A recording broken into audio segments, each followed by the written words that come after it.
A lot of you already know by now that my verse for 2017 is Jeremiah 29:11. And it says, I know the thoughts that I think towards you, saith the Lord. Thoughts of good and not of evil. Thoughts to prosper you and not to harm you. Thoughts to give you a good hope and a future. Thoughts to give you an expected end. This is God saying, I know the thoughts that I think towards you. Not anybody else but I. This is the same I that led Israel through the wilderness for 40 years. This is the same I that fed them with daily manna for 40 years. This is the same I that caused them to drink water from a rock. This is the same I that was with them by morning and by night, a smoke by morning and a flame of fire by night. This is the same God that's talking to you in Jeremiah 29:11. You see, God wants to take you on an adventure like you've never known before. God needs you to trust Him to let your 2017 be different, be a year like you've never experienced before. Let me digress a little bit. A lot of us grew up listening to folklores, fairy tales, fables, whatever they might have been called when we were growing up. And we loved them. We loved them because of their happy endings. We loved them because the star character comes out heroic. We loved them because they made us feel good. But can I tell you something?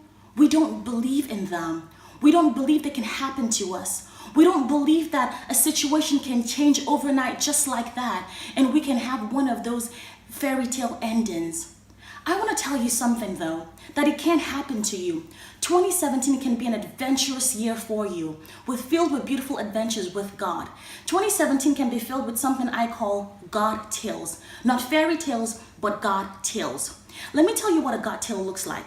A GodTale looks like this. A little shepherd boy is able to defeat a lion and a bear when they come and attack his sheep just by his bare hands. A GodTale looks like this. That one man is able to defeat 1,000 men with just the jawbone of a donkey. A GodTale looks like this. A young lady who's never known a man before, a virgin, is able to conceive the Godchild. A GodTale looks like this. The Lord is able to feed 5,000, not counting the children, with just 5 loaves and 2 fish. That's what a GodTale looks like. A GodTale looks like this. A man goes to sleep in a den full of lions and he wakes up the next morning and he's just fine. Another GodTale, 3 men are thrown into a fiery furnace and they come out just fine. These are GodTales. GodTales are a whirlwind of experience with what God is able to do in your life. And the unfortunate thing is we need a little bit more imagination to believe in these GodTales. If that weren't true, Apostle Paul would not have had to say to us in Ephesians 3:20 that God is able to do exceedingly abundantly above what you could think or imagine. This is the apostle reminding you to be imaginative once again, because God is able to give you something better than a fairy tale. Can I tell you the difference between a fairy tale and a GodTale? A fairy tale, you need a fairy godmother or a good witch, none of which is the I am that I am.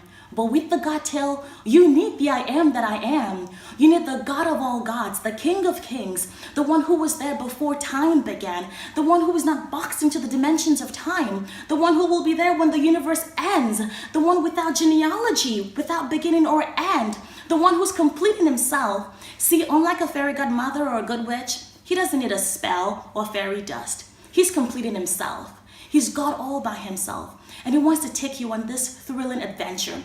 Let me remind you about another GodTale.